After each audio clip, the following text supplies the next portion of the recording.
Fala, pequeno pôneis, tudo bem com vocês? Eu sou o Natan e esse é o canal Física para P10. Estou aqui hoje para ajudar vocês do segundo ano com o conteúdo do PET, volume 4, semana 2. O que a gente vai falar no vídeo de hoje, pessoal? A gente vai falar sobre o ciclo de Carnot, que é o que dá o rendimento máximo de uma máquina térmica. Na semana anterior, a gente viu que uma máquina térmica ela não realiza um rendimento de 100%. Essa é a segunda lei da termodinâmica. Porém, qual que é o rendimento máximo que uma máquina térmica pode obter? Esse rendimento máximo é dado pelo ciclo de Carnot. O ciclo de Carnot é como se fosse a máquina ideal, o mais perfeita possível. Ela também não tem rendimento de 100%, mas ela me dá o máximo rendimento possível. Essa máquina térmica ela opera em 4 etapas, 2 adiabáticas e 2 isotérmicas. Etapas adiabáticas, para quem não lembra, é que não há troca de calor, que a troca de calor entre o gás e o meio é zero. E a isotérmica, para quem não lembra, é que a temperatura ela é constante. Então, tentando representar o ciclo de Carnot aqui em um diagrama de pressão e volume, a gente tem duas temperaturas. A temperatura 1, que é a temperatura da fonte quente, e a temperatura 2, que é a temperatura da fonte fria. Essas duas curvas representam isotermas. A primeira etapa aqui consiste de uma isoterma, que é quando o gás está em contato com a fonte quente. Quanto maior for a temperatura da fonte quente, maior vai ser o aquecimento do gás. Então, eu considero que a fonte está bem quente e o gás já atinge a mesma temperatura da fonte quente bem rapidamente, que eu posso considerar um processo praticamente isotérmico. E essa é a etapa que o gás recebe energia térmica, recebe calor. Quando o gás vai para a fonte fria, eu considero que ele sofre uma expansão e que ele já vai se esfriando nesse processo, sem perder calor para o meio, aumentando a eficiência da máquina. Por isso aqui uma curva adiabática.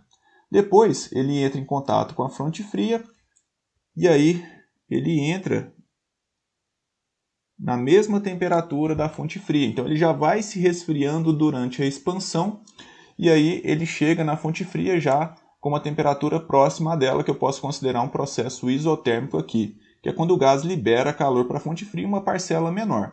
Tudo bem? E aí quando ele volta para a fonte quente, ele vai sendo comprimido e já vai se aquecendo, chegando lá na fonte quente, já a uma temperatura quase igual à da fonte quente. Esses dois processos adiabáticos garantem que a temperatura da fonte quente seja proporcional ao calor que é fornecido ao gás e a temperatura da fonte fria seja proporcional ao calor que é rejeitado para a fonte fria. O trabalho é a área interna aqui. Então a máquina térmica recebe energia, joga um pouquinho fora e a parte útil é a parte interna daquele gráfico ali. E o rendimento da máquina térmica, rendimento máximo, é dado por 1 menos a temperatura da fonte fria sobre a temperatura da fonte quente. Lembra que o rendimento é trabalho sobre o calor retirado da fonte quente?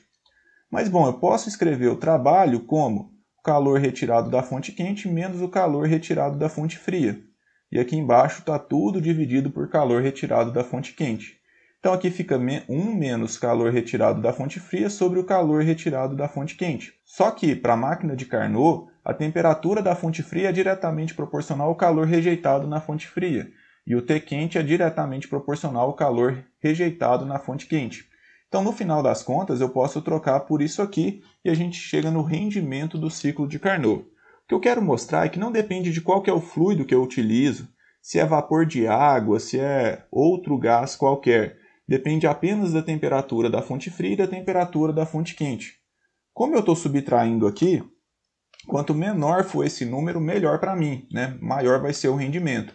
Então, quanto menor a temperatura da fonte fria e maior a temperatura da fonte quente, mais rendimento teórico eu consigo para essa máquina térmica.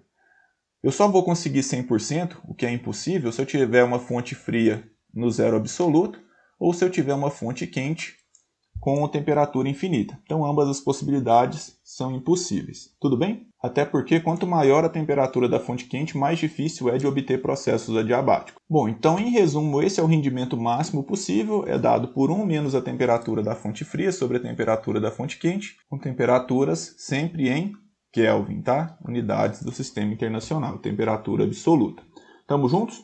Bom, então esse foi o vídeo de hoje, espero sinceramente ter ajudado vocês. Se eu ajudei, peço que se inscrevam no canal, compartilhem com seus amigos para que a gente possa ajudar mais pessoas. Então é isso, Feliz Natal, até mais, tchau, forte abraço!